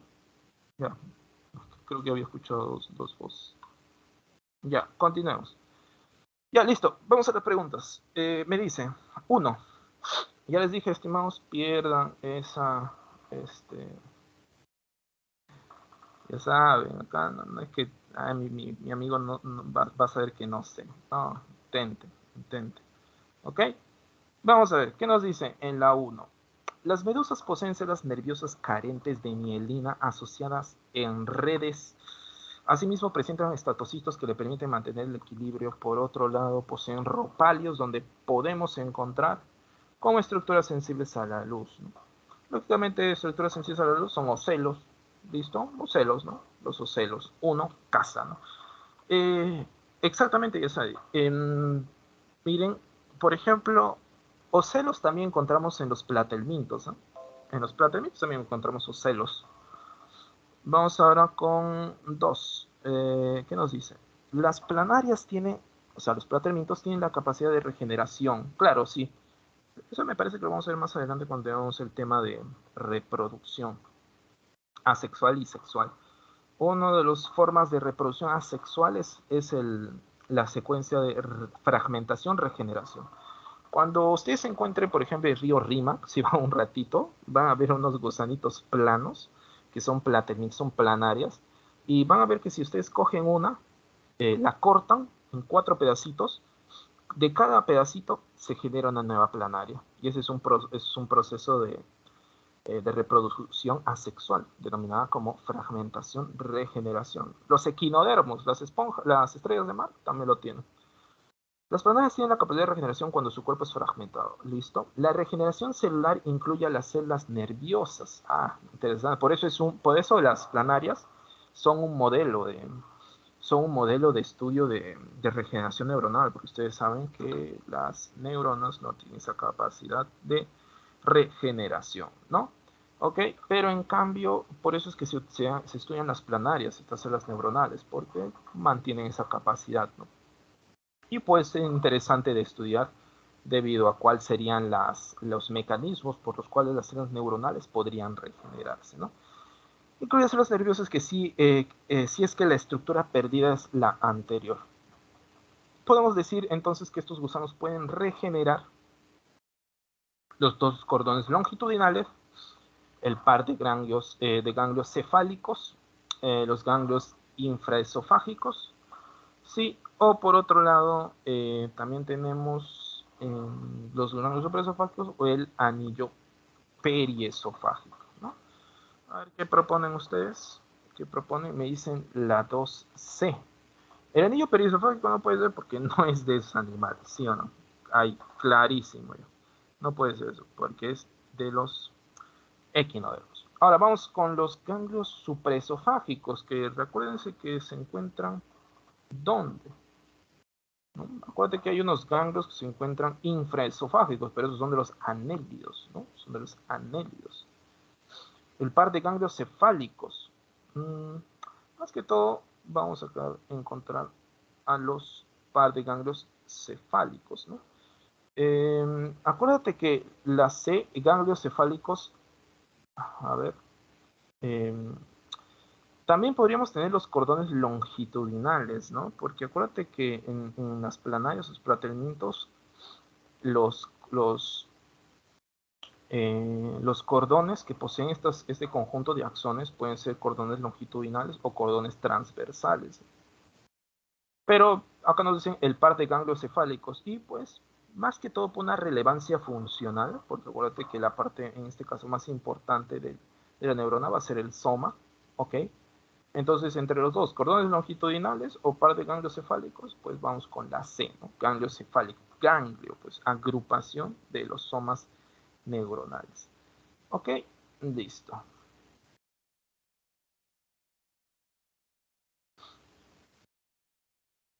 Continuemos. 3. Observe la imagen sobre la sinapsis nerviosa. Ah, es que también hay también.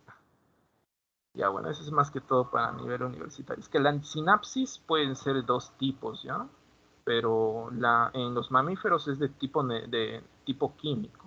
O sea, hay una transferencia, una secreción de neurotransmisores y la otra célula que capta estas señales tiene receptores para estos. Pero hay otro tipo de sinapsis que ocurren en los mamíferos, que son las sinapsis eléctricas propiamente, en la cual la transmisión del impulso eléctrico no es de naturaleza química, sino sigue siendo eléctrica. ¿Ok? Y responde específicamente, ¿qué proceso se está llevando a cabo en la imagen? Me dice, conducción del impulso nervioso, repolarización de la membrana del axón, captaciones de iones sodio, liberación de neurotransmisores. ¿Qué nos dice? Es dado, ¿no? Exactamente, 3 dado. Ahí. Vamos con el siguiente. Algunos neurotransmisores pueden tener funciones inhibitoras, como lo hace el GABA. Al ser liberado al espacio intersináptico, promueve la permeabilidad a iones cloro en la neurona postsináptica, causando de esta manera a ver, ¿ustedes qué opinan? Causándola, ¿cómo se origina un impulso bioeléctrico? ¿Recuerdan cómo se origina? A ver, nos dice a ver, vamos a ver. ¿Listo? A ver, polarización de la membrana. No tanto, porque la membrana de por sí ya está polarizada. Eso se denomina como potencial de membrana en reposo. Ok. B, despolarización de la membrana. Es que aquí hay algo distinto, ¿ya? A ver, ¿cómo les digo? A ver, vamos a verificarlo acá, ¿ya? Tenemos el axón, ¿no? El soma. ¿Te acuerdas cuando yo les he hablado de despolarización, verdad?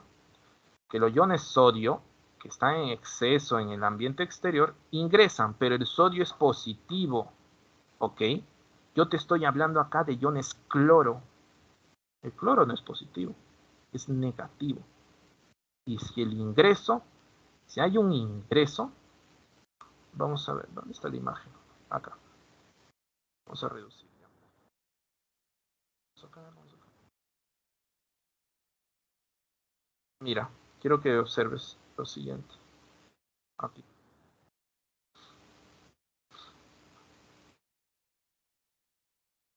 Un estado normal, un estado en reposo de una célula, siempre tiene este sentido. Más positivo afuera, más negativo adentro. Si tú metes cosas positivas hacia el lado interior, demasiado en exceso, pues vas a cambiar ese sentido de la polarización. Por eso se denomina despolarización. Ahora, si te dice que el GABA induce un aumento en el ingreso de iones cloro, lo que estás aumentando que es la polaridad, estás incrementando las cargas negativas. ¿Y esto cómo lo dirías? Está dándose una hiperpolarización de la membrana. ¿Ok? ¿Listo? ¿Entendido ahí? 4 casitas. Vamos con 5. Los poríferos producen moléculas. ¿Puedo hacer una pregunta? Sí, sí, ya sabéis, comenta. ¿Y cuando es hipopolarización? Ya, en caso de la hipopolarización también podría ser no lo mismo, sino bajo la misma lógica, ¿no? Vamos a colocar aquí, vamos a borrar esto.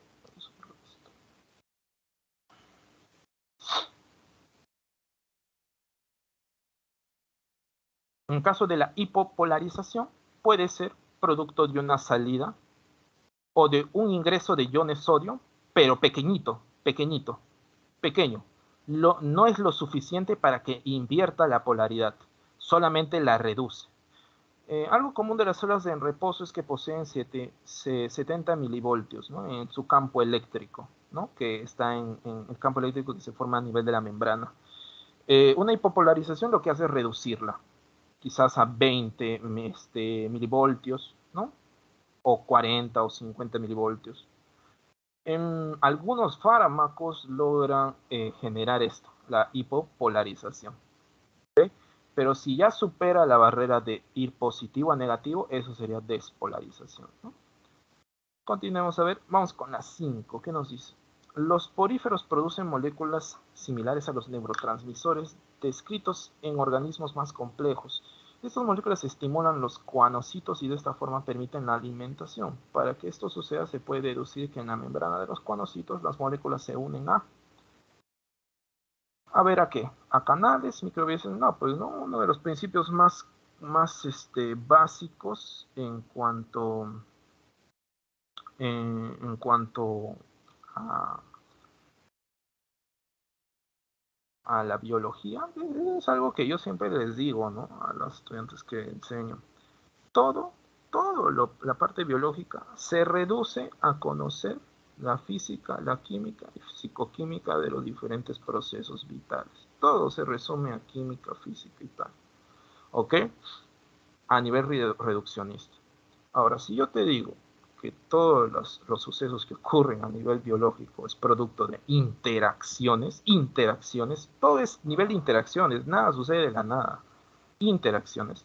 Para que un neurotransmisor estimule a un coanocito la producción de ciertas sustancias, ¿sí? Pues lógicamente va a ser por la unión a ciertos receptores. Los coanocitos tienen que recibir esa señal. ¿Cómo lo van a hacer? Lógicamente mediante una estructura que les permita captar la señal. Exactamente, ya sabéis, exactamente. Vamos, la hipersexualidad es un efecto secundario al tratamiento de la enfermedad de Parkinson, ¿no? Claro, debido a los diferentes fármacos que van sobreestimulando ciertos receptores. ¿Listo?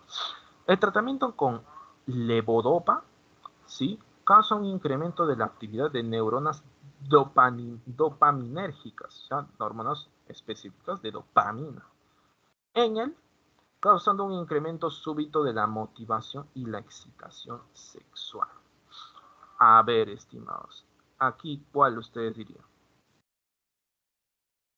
Es la E, el hipotálamo. Claro, exactamente. El hipotálamo regula funciones vitales, tales como la temperatura corporal, el hambre, la sed, el sueño y ciertas emociones, ¿no? Y una de esas es la conducta sexual. C, E. Listo, vamos ahora con la 7. Ay, no, ya se vio. Ya se vio. Vamos a ver, un paciente llega a un consultorio presentando problemas visuales. Una revisión rápida comprueba el estado óptimo de los ojos, por lo que el problema debe estar a nivel cerebral, detectándose así la presencia de un tumor. Se infiere que el tumor está ubicado en el del cerebro, ¿no? Yo recuerdo, para adicionar esto a la respuesta, ya sabemos que es el lóbulo occipital, ¿no?, que se encuentra más posterior, ¿listo? Porque hacia ese sentido es que van viajando los nervios ópticos desde el ojo, ¿ok? Pero, por ejemplo, en la hipófisis, cuando se da un tumor, que en la mayoría de casos es benigno a nivel de la hipófisis, acuérdate que en la hipófisis y a nivel del hipotálamo, por ahí van viajando, ¿no?, entrecruzándose los nervios ópticos. ¿Ya? Pero en ocasiones se forma un tumorcito ahí que incrementa el volumen celular y lo que hace es desviación, la desviación de los nervios ópticos. Por lo tanto, algunas personas con la presencia de este cáncer, que en la mayoría de casos es benigno, hay una reducción de la agudeza visual. Y justo es porque está en el paso de los nervios ópticos que finalmente se dirigen hacia el lóbulo occipital. 7 barquito. Listo, vamos con 8. ¿Qué dice? ¿Qué estructuras podemos encontrar en la parte periférica de la médula espinal? ¿Qué estructuras podemos encontrar en la parte periférica de la... ¿Qué dicen ustedes? La 8 casa, me dicen, ¿no? Ya saben. Axones de las neuronas sensitivas. A ver, veamos. Parte periférica de la médula espinal. Ok, en la parte central vamos a encontrar la sustancia gris, la parte más externa la sustancia blanca, ¿no? Por fuera de la médula espinal encontramos la meninges y más afuera encontramos, ¿qué cosa? La columna vertebral. Los somas de las neuronas, no. Motoras, no. No. Somas de neuronas sensitivas, no, tampoco, porque esta se encuentra en la sustancia gris, adentro, en la parte central. Somas de neuronas de asociación, no, también estamos hablando de somas. En cambio, en la C me dice axones de neuronas sensitivas. Claro, los axones forman parte de la sustancia blanca. ¿Listo? La cual se encuentra en la periferia. 8 casita. Vamos con 9. ¿Qué nos dice la 9? A ver. Una mutación determina la aparición de anomalías durante la etapa final del desarrollo del tubo neural. Ok. Como resultado, durante la edad adulta, a ver, ya saben, nos dice la E. Durante ¿qué tipo de vesícula se pudo haber atrofiado durante el desarrollo? A ver, me dice, la mutación determina la aparición de anomalías durante la etapa final del tubo neural. Como resultado de ello, durante la edad adulta se manifiesta atonía y una incapacidad para agarrar los objetos al primer intento, ¿no? A ver, si nos dices, a ver qué has propuesto, la E, ¿no? La E estaría asociada ¿con qué? Con metencéfalo. Y si es que nosotros recordamos que el metencéfalo, ¿a qué da origen? Vamos aquí, Acá está. Ah, no, es más abajo. Acá.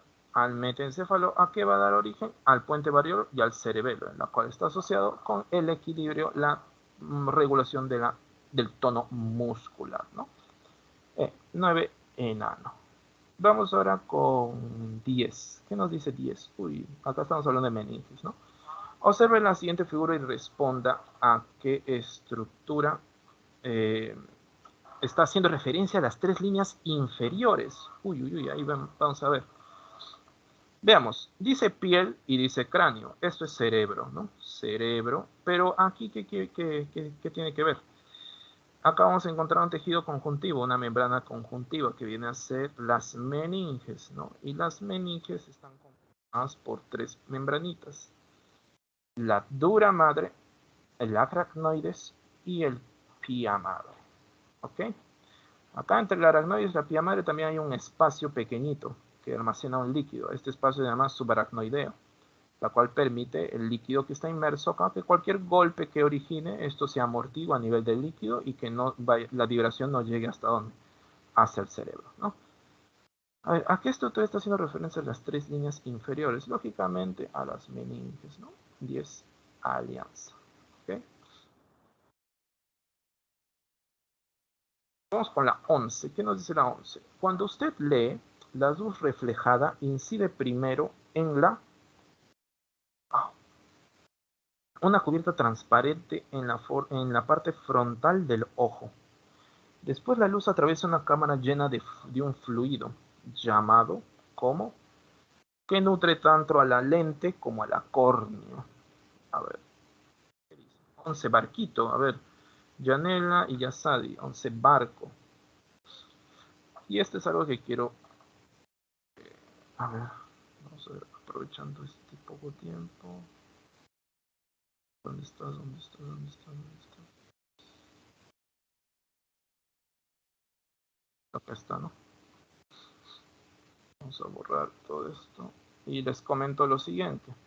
Ustedes como saben que pasa la luz, lógicamente en los lugares donde pasa la luz no debe estar vascularizado y tiene que tener elementos químicos que permitan así un poco la refracción de la luz, ¿no? No permitan la reflexión total, ¿no? Cuando llega la luz, acá, como pueden observar, la luz, ¿sí? Esta región, ¿sí? Transparente, se denomina como humor acuoso o segmento anterior. Humor acuoso, segmento anterior. Y en cambio esta parte se denomina como humor vítreo. ¿Ok? Humor vítreo, que le da forma al ojo. Humor vítreo. Que está compuesto de gran cantidad de agua, de ácido hialurónico, etcétera, etcétera. ¿Ok? Ahora, ¿dónde se encuentra el segmento anterior? Entre el cristalino, también entre el iris, pero por debajo de la córnea. ¿Qué nos dice acá?